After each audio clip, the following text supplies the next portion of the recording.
Okay, good afternoon, friends. Shalom Aleichem, Bruchim Habayim. We have an amazing topic today. Today is our final share before Tisha B'Av. I don't know if you could say Haba Aleinu L'Toiva. There's a shaila whether you can make a Shachianu during the 3 weeks. The Mechaber says it's better not to make a Shachianu. It's not because of Avelos, because an Avel is allowed to say a Shachianu. It's because we can't say that Shachianu lazman hazeh. It's a zman of difficulty for the Jewish people. If I could take this opportunity, today is Gimel Av. Today is the yard site of Rab Shamshin of Ashtapol. Today is also the third and final day of our campaign. If you'd like to be mishtatev in helping us build our Beis Medrash and facilitate the Shiurim, you could go to charity.com/MMH25. charity.com/MMH25. Maybe somebody will be kind enough to post it on the notes on the Shiur. I would appreciate it. charity.com/MMH25. We have an amazing topic today. We're going to study the most well-known Gemara related to Churban Beis HaMikdash. I don't think there's a more well-known Gemara, but to apply the principle of the Misplaced Yesharim, yes, that's it. Thank you, Ephraim. To apply the principle of the Misplaced Yesharim, Kal milsa d'loi ramya alei de'inish lavadaite. Something that people don't pay attention to, they don't know about. Meaning, sometimes the more well-known something is, the more obvious something is, the less we know about it. Let me tell you the story that we all know about, and we're going to try to dissect it and break it apart. Today we're going to learn the story of Kamtza bar Kamtza. So don't say, I already learned it in camp 500 times. I already know it. Please tell me at the end of today's shir that it was like you never learned it before. The Gemara tells us that Rabbi Yochanan was trying to understand the pasuk in Mishlei, Ashrei Adam Mefache Tamid Umaksha Liba Yipal Bara. Fortunate is someone who's always afraid, but one who hardens his heart will fall in evil. The Gemara says that there are 3 instances in Jewish history that caused great destruction. Because of Kamtza bar Kamtza, Yerushalayim was destroyed. Because of a rooster and a hen, Tur Malka was destroyed. And Beitar was destroyed because of a shaft of a chariot. We're going to study today Kamtza bar Kamtza. The Gemara says there was a man who had a friend named Kamtza and someone who he hated named Bar Kamtza. The man made a party. He told his servant, please invite Kamtza. Sure enough, the servant invites Bar Kamtza. When the host noticed Bar Kamtza's at the party, he said, get out of here. Get lost. Bar Kamtza was embarrassed. He said, please could I stay? I'll pay for my food, I'll pay for my drink. He then said, I'll pay for half the party, I'll pay for the whole party. The host would have nothing to do with it. He said, don't throw me out in the middle of the festivities. The host refused and walked Bar Kamtza out the door. Bar Kamtza left in great shame. To add insult to injury, there were great Rabbanim at the party who saw him being shamed, and he did nothing about it. Nobody came to his defense. He felt that their silence implied that they agreed, they were complicit. The Marsha says that Bar Kamtza made a mistake. The host of the party was a very powerful, influential person. There was nothing the Chachamim could have done. Bar Kamtza goes to the Caesar. He told him the Jews rebelled.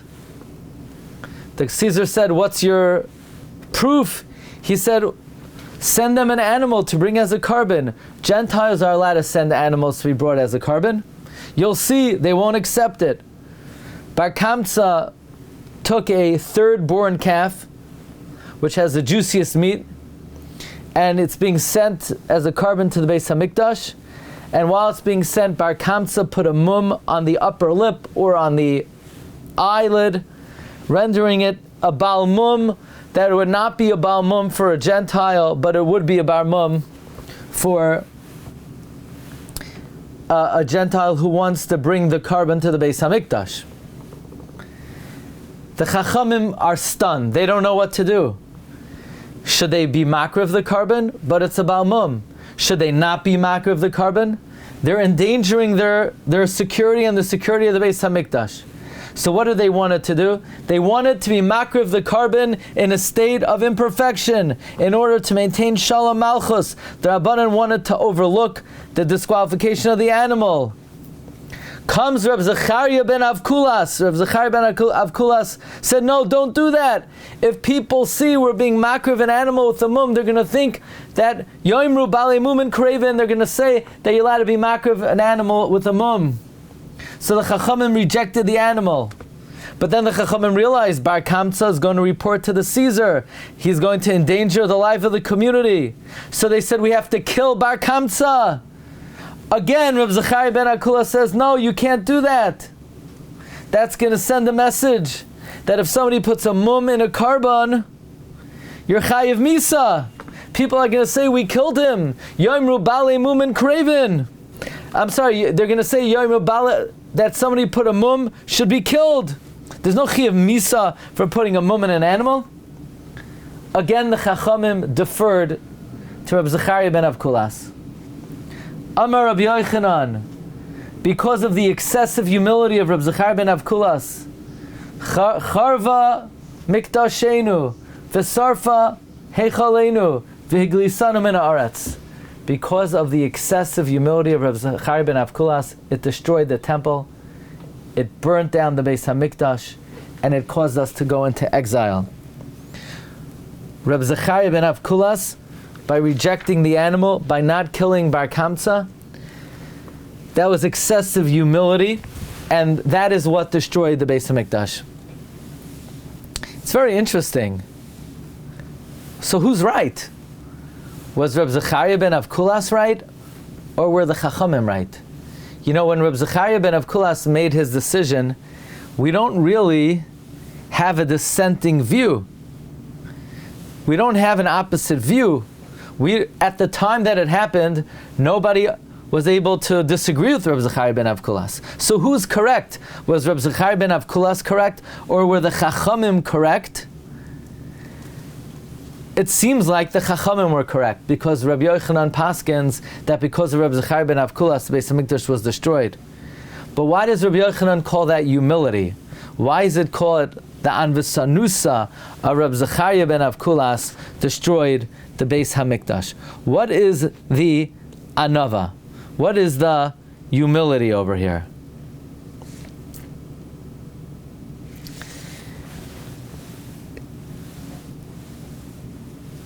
Obviously, Rabbi Yochanan held Reb Zecharia ben Avkulas made a mistake.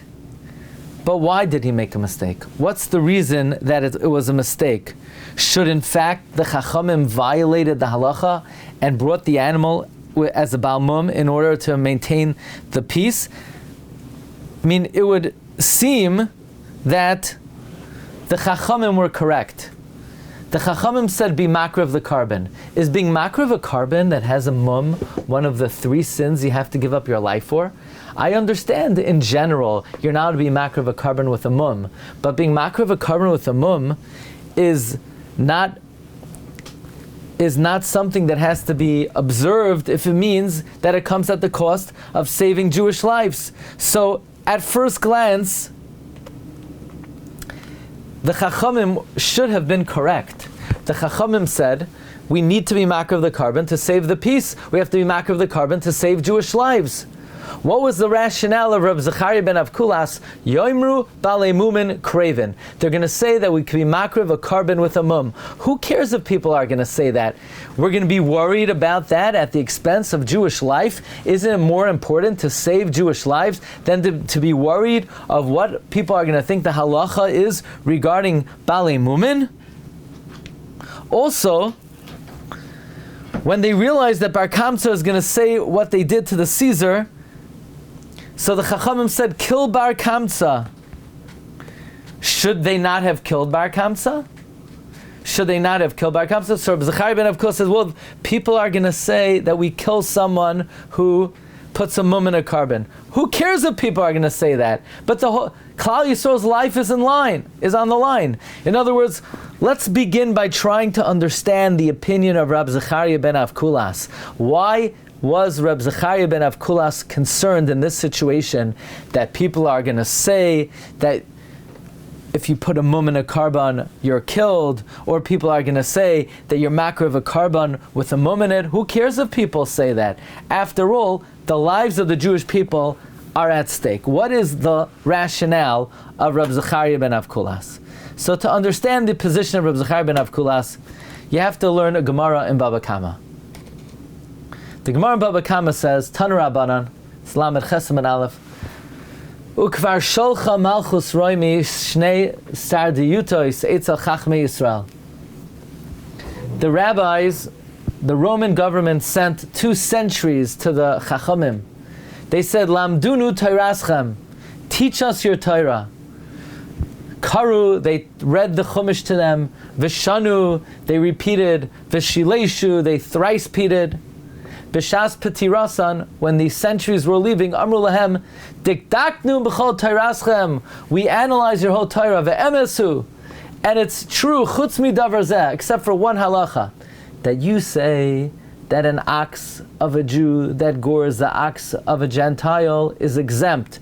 And when an ox of a Gentile gores the ox of a Jew, they're chayiv, full damages, whether it's a tam or a muad, miman of shach. We understand, the Roman century said. It says, ki yigach shar es shar re'ehu. It's only a Jewish shar. But miman of shach. If re'ehu is dafka, then even a Kanani that gores a Jewish ox should be pater, because it's not share'eu. And if share'eu is lav dafka, even of a Yisrael that gores of a Kanani is chayiv. In other words, if re'ehu is lav dafka, even the ox of a Jew, if it gores the ox of a Kanani, should be chayiv.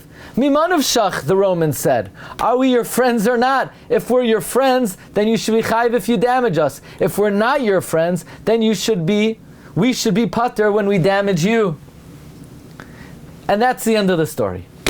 The Roman centuries came, they wanted to learn Torah, the rabbis taught them Torah, and the Romans said, we agree to everything in the Torah except for the laws of torts. Asks Tosfos, how were the Chachamim allowed to teach Torah to the Gentiles? Hamalame Torah la'oived kachavim oiver ba'aseh shenemar Maggid Harakiah. The Gemara in Chagiga says if you teach Torah to a Gentile, you're over an aseh, like it says Maggid Harakiah. Answers Tosfos, 2 answers. Number 1, they had no choice. When the Roman government says, teach us Torah, you give them shiur. You don't have no choice. Their lives were on the line. You're not obligated to risk your life not to teach Torah to a Gentile. So therefore, they had no choice. Or, the Roman centuries made themselves like converts. And therefore, the rabbis did not realize that they were not Jewish. Comes the Marshal and the Yam Shel Shloimeh. And the Marshal, working with Tosfos' first answer, that the reason why the Chachamim taught them Torah is because their lives were on the line, the Marshal says a very simple question. Who asked the rabbis to teach them the halacha of Baba Kama? Saying, the Roman centuries were sitting there. They don't know Baba Kama from Baba Matzia from Baba Maisa. So just tell them what you need to tell them. Why do you need to tell them the halacha that if the shar of a Jew damages the shar of a Gentile, you're pater, and if shar of a Gentile damages shar of a Jew, you're chayiv? Why do you have to tell them that? So the Marshal says, it must be, the case is, they asked, teach us torts, teach us these halachas, so they had no choice. To which the Marshal asks, yeah, they did have a choice. Distort the halacha. Why didn't the rabbis just say, when a Jew damages the shar of a Gentile, you pay double, and when a Gentile damages the shar of a Jew, you're pater? That's a simple way to get out of it. I understand they couldn't not teach it to them because they were asked specifically about the laws of damages. So just distort the halacha, from which the Yamshel Shloimeh derives an amazing principle. Yamshel Shloimeh in Baba Kama Perek Daled Ois Test derives Gam Shaminan Mehai Braisa the Asur Lashanois Divrei Torah Av Ki Hasakana. You're not allowed to distort halacha, even in danger. V'chayiv limsar atzma yaleh. You have to give up your life for it. What do you mean? It's not one of the 3 cardinal sins. It is misrepresenting the halacha, even on the minutia, is considered like apikarsos. The Marshal quotes the Gemara and he asks, "V'lama lo yiru chachamim shetala malchus or shalem? Haloi lo timtza davar kasha kazeh lo mifnei umay shanachna b'tur me'azikim v'him chayavim?" Why did the rabbis teach on these halachos? Wouldn't they know this would be something dangerous? Were they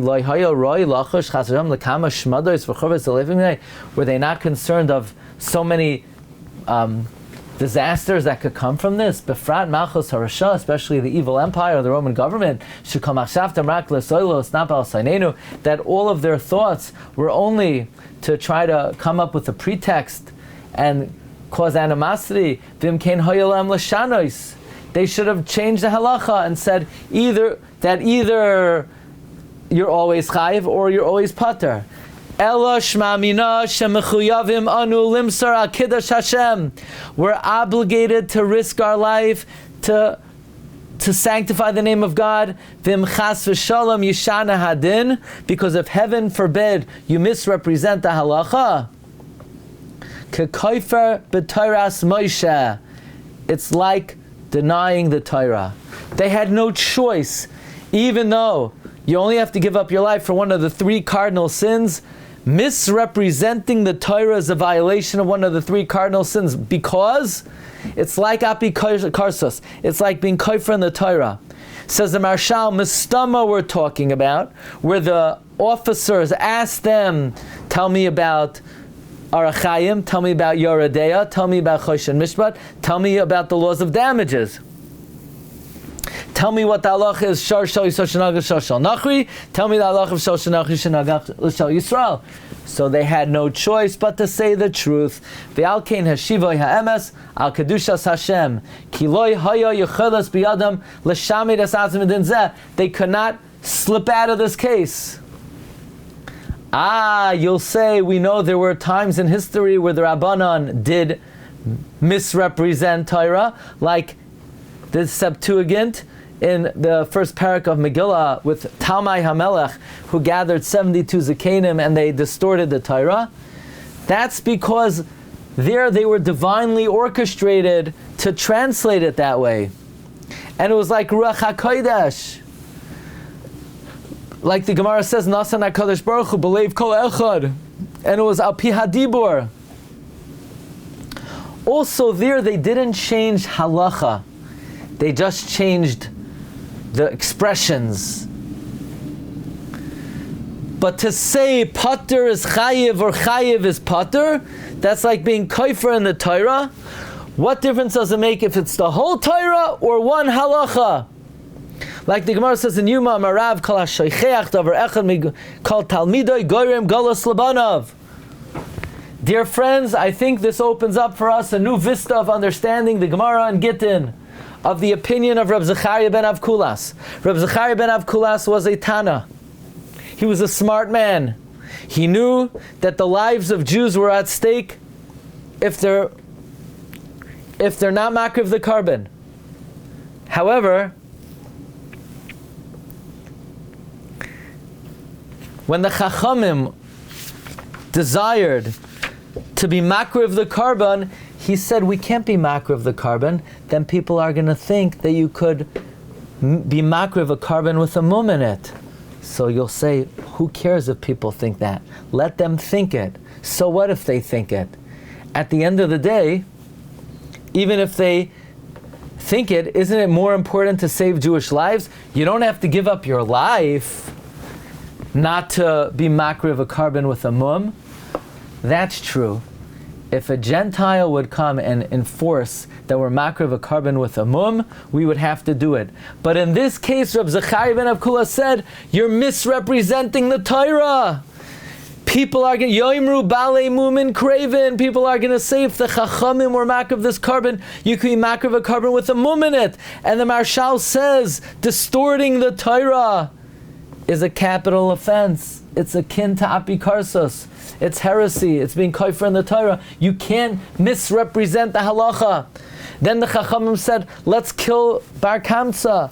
To which Rabbi Zecharia ben Avkulas says, you're also misrepresenting the halacha. Because people are going to say, if you put a mum in a carbon, you're chayiv misa. We're not allowed to misrepresent the halacha, even if that means risking the lives of Jews. So we now understand the opinion of Rabbi Zecharia ben Avkulas.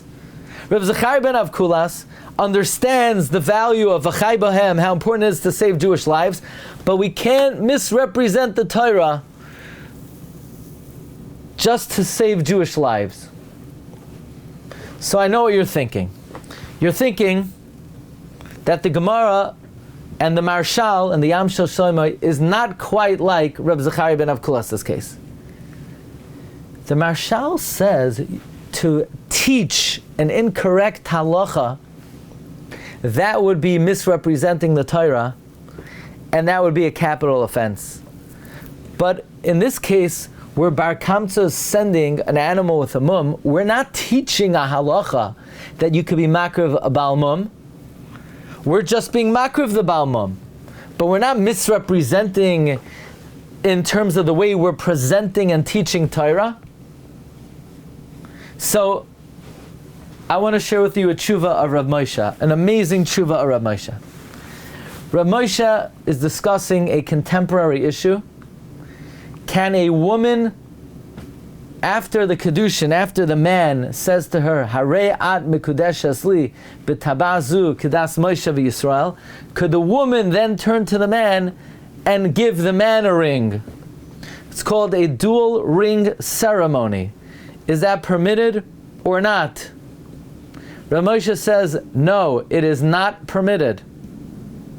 Rav Moshe was asked, Igros Moshe, Chelek Eben Ezer Gimel Siman Yirches. B'dvar elu she'achar she'achosan kidesh b'tabas esakala, nasna gam akala la'achosan tabas v'amar hareini mekudesh eslach. Says Rav Moshe, look, regarding the kedushin, they're already married. The fact that she gives and says is just hevel ushtus. Even if everybody knows and the Eidim know that she's going to do it, it's not mevatel the kedushin as if they only want to get married with this procedure. Because even if they would make the stipulation befeirush, I'm only marrying you if I could give you a ring, it's masna mashakasa b'Torah. And the kedushin will be chal. But says Rav Moshe, it is asur for the woman to give the man a ring at the wedding. It is prohibited. First of all, if it's the custom of goyim to do it, it is a isur da'iraisa for Jewish people to do it. Even if they're not doing it as a tribute to Avodah Zarah, even if they're just doing it as an empty practice, it would be an isur da'iraisa of uv'chukaseim lo yiselecho. Especially this practice, which not only is empty, it's against the Torah. Because according to the Torah, the man acquires the woman. And if the Gentile practice is she marries him as well, then this is considered an empty practice that for a Jew to adopt would be an isur da'iraisa. However, says Rav Moshe, even if it's not the practice of Goyim, it is usher to do it at the chuppah, even if she doesn't say anything. Why? You ready for this? Says Rav Moshe, we're going to compare it to somebody who wants to take a shower after the mikvah. The Gemara in Shabbos says, they used to be toivel in, let's say, a lake, and then they would take a shower because the lake was full of impurities. And the Gemara says they made a gezerah, you can't take a shower after you go to the lake, because people are going to say it's not the grimy lake water that's matahar you, it's the mayim she'uvim that's matahar you. So therefore they made a gezerah that you can't take a shower after you go to the mikvah in a lake. So says Moshe, if you're now to take a shower after you go to the lake, because people are going to think it's the shower that's matahar you and not the lake, certainly you're not allowed to have her give the ring after he gives her the ring, because people are going to think it's not his giving the ring that's marrying them, it's her giving him the ring. Bezdin never made such a gezerah. Still, since it could easily come to people thinking that, it's asur. Now says Rav Moshe, it's not only asur to do it, it's an isur gadol. Because by having her give a ring, it's going to cause hilchos kedushin to be forgotten. And forgetting a halacha, even if it won't come to any kilkel, is asur. Like Rish Lakish says in Menachos, Kol ha-meshakeach davar echad mitamudai, you're over and alav. Then Rav Moshe invokes the Yam Shel Shloimei, where if you misrepresent the halacha, it's considered kafira.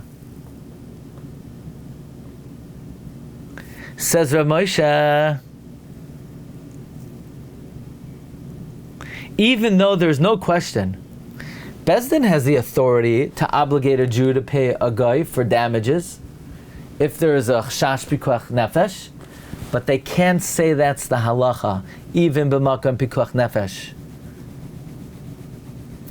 Therefore, says Rav Moshe, even though in this case we're not saying the halacha is the woman gives the ring, but we're doing an act from which people will derive that kedushin will only be created if she gives the ring, says Rav Moshe, to do an act that will cause people to forget the true halacha, you're over on an isur.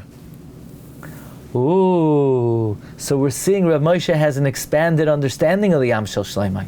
Not only are you not allowed to misrepresent Torah by teaching a wrong halacha, and if you teach a wrong halacha, it's considered kfira, you can't even do an act from which people will have a misconception about Torah.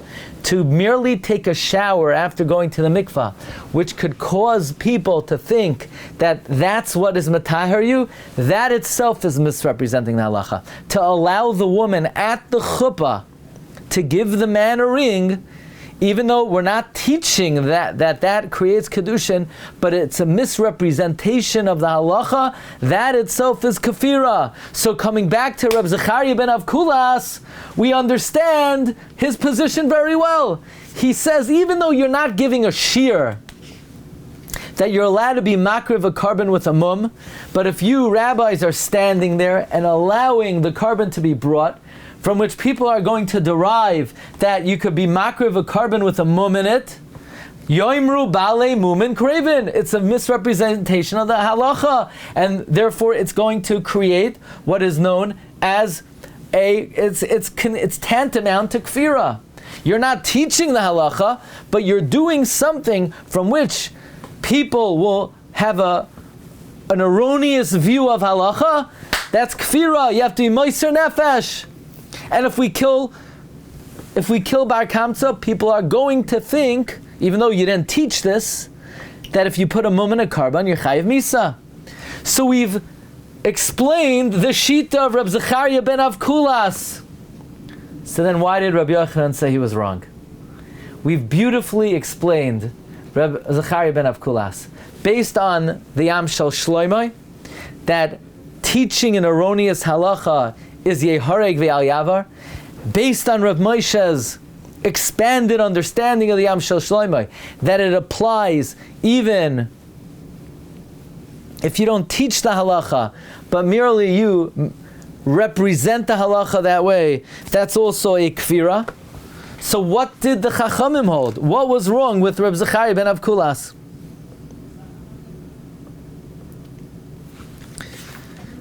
So I want to offer you the following chidush. There's a tshuva in the Noid Rabbi Yehuda. Yeridea Tinyana Siman Kuf Samach Aleph. Here's a situation. A city was under siege by non-Jews who wanted to murder all the citizens. A Jewish woman left the city. She seduced the general, and the other Jews in the city escaped. The Noid Rabbi Yehuda was asked to comment about the correctness or lack thereof of the activities of this woman.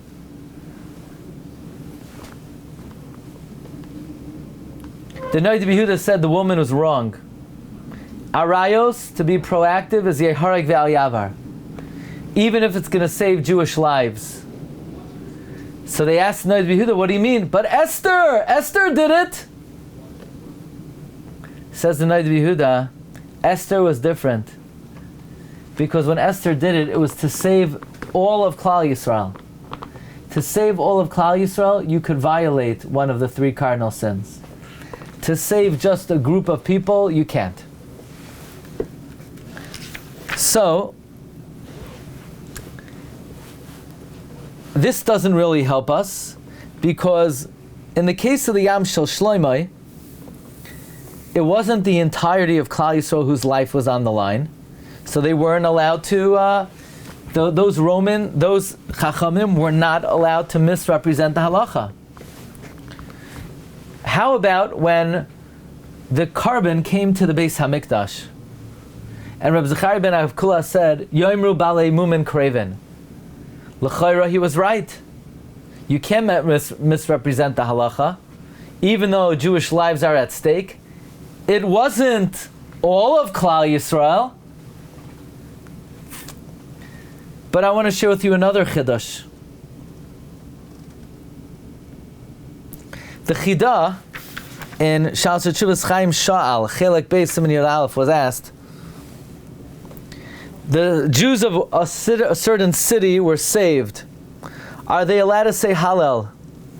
The Chida says they're not allowed to say Hallel. You can only say Hallel if all of Klal Yisrael is saved. Comes the Tzitz Eliezer, Chelek Yud Siman Yud, and the Tzitz Eliezer asks, so how do we say Hallel on Chanukah? It wasn't all of Klal Yisrael. Says the Tzitz Eliezer, quoting Get Mekushar, that when you're dealing with the Beis HaMikdash has the status of all of Klal Yisrael. And since the Beis HaMikdash was saved and rededicated in times of Chanukah, that's considered all of Klal Yisrael. That's a great chidush. When you're dealing with the Beis HaMikdash, that has the status of all of Klal Yisrael. Taking that back to Rabbi Zecharia ben Avkulas, under normal circumstances, he would be absolutely right. You cannot be makriv a carbon with a mum in it. You're misrepresenting the halacha. It is yehareg ve'al yavar. You can't kill someone who put a mum in a carbon because it's misrepresenting the halacha. But here's where he went wrong. He should have known the chidush, that when you're dealing with the Beis HaMikdash, the Romans may come and destroy the Beis HaMikdash. Now we're dealing with all of Klal Yisrael. When it comes to all of Klal Yisrael, we know from Esther, you're even allowed to violate a cardinal sin. He should have known that in order to save the Beis HaMikdash, it would have been okay to be makriv this carbon, even though it's misrepresenting the halacha, or it would have been okay to kill Bar Kamtza. What do you mean? It's a cardinal sin. Yeah, but the Beis HaMikdash is at stake. There's a big chidush. When it comes to the Beis HaMikdash, then you're allowed to violate a cardinal sin to save it. Now we understand why the Chachamim said the humility of Rabbi Zecharia ben Avkulas destroyed the Beis HaMikdash. How so? Why the humility of the Beis HaMikdash, of Rabbi Zecharia ben Avkulas, destroyed the Beis HaMikdash? You think it's easy to say a chiddush like that? You need groisa plaitzis. You need big shoulders to take upon yourself the responsibility to paskin that under these circumstances we could misrepresent the Torah and either be makriv a carbon with a mum or kill Bar Kamtza. That's a very big chiddush. You need big shoulders to say such a chiddush. Rabbi Zecharia ben Avkulas didn't have such big shoulders. His humility prevented him. His humility got interfered with his coming to the correct conclusion. You know, the Gemara says that an Amoira met someone who was mourning the Beis HaMikdash. He said, who do you think you are to mourn the Beis HaMikdash? You have to be an Adam Gadol to mourn the Beis HaMikdash.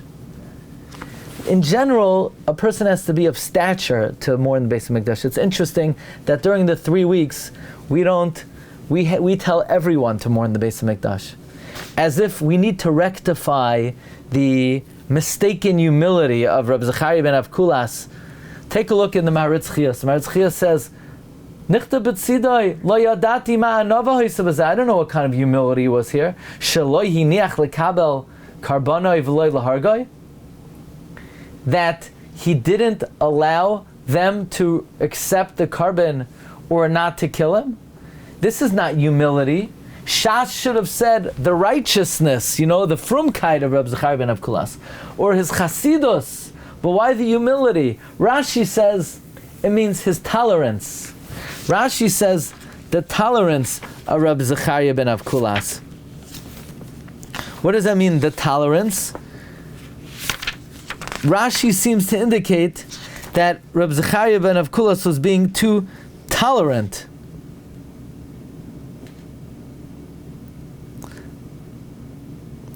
Meaning, he was very patient in tolerating Bar Kamtza and not killing him. But the Maharitz Chiyas says, humility and tolerance are not the exact same character trait. So, the Maharitz Chiyas says, similar to this idea that we're saying, that halachically you would be allowed to be makriv balmum if it's a sakana for Klal Yisrael. Like we find the Kohanim put on bigdei kahuna shaloi b'shas avodah, or they wore shatnez, eis lasas Hashem. So we see that Chazal criticized Rabbi Zecharia ben Avkulas that he was worried that people are going to say Yoimru balei mumen krevim. That means minadin mipnei emas hamalchus, you were allowed to misrepresent the Torah, or they would have been allowed to be hoyreg bar kamtza, because he's a roidev haba lahargacha hashkem lahargoi. But because of the great humility of Rabbi Zecharia ben Avkulas, lahirhiv benavshay oiz lasos was a halach lamaisa. He was afraid to take the responsibility of this psak. He was choishesh that people would say, oh, he did the wrong thing. He didn't consider himself great enough that people should follow an innovative or revolutionary psak. He thought only a big gadol adar could issue such a psak, and he's not roiv for this, to stand in the breach and to issue this revolutionary idea. That's why Chazal say the humility that he didn't want to, so to speak, step up to the plate and take upon himself, that this situation called for a revolutionary psak.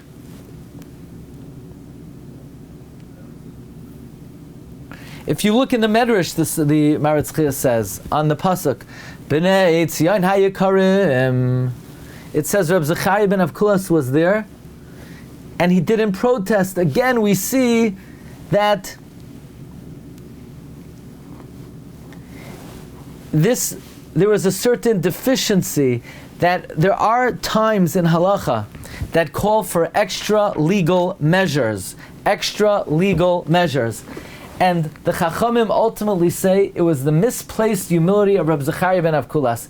But the way we're, so to speak, setting it up today is that the position of Rabbi Zecharia ben Avkulas was based on the Yam Shel Shloimeh, as understood by Rav Moshe, that it is considered a cardinal sin to misrepresent halacha if it's going to lead to a misrepresentation of the halacha.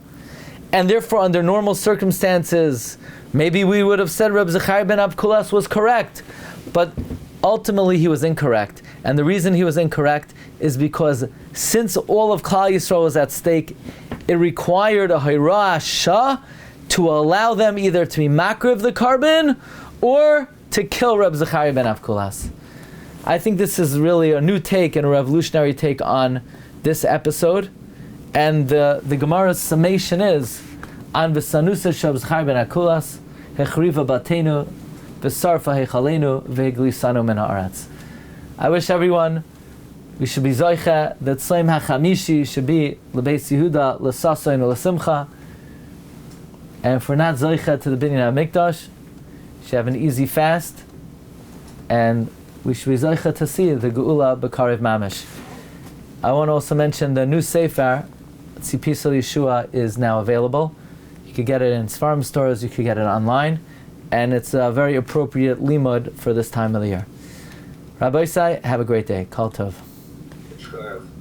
Baruch Tiyah. Kol Tov.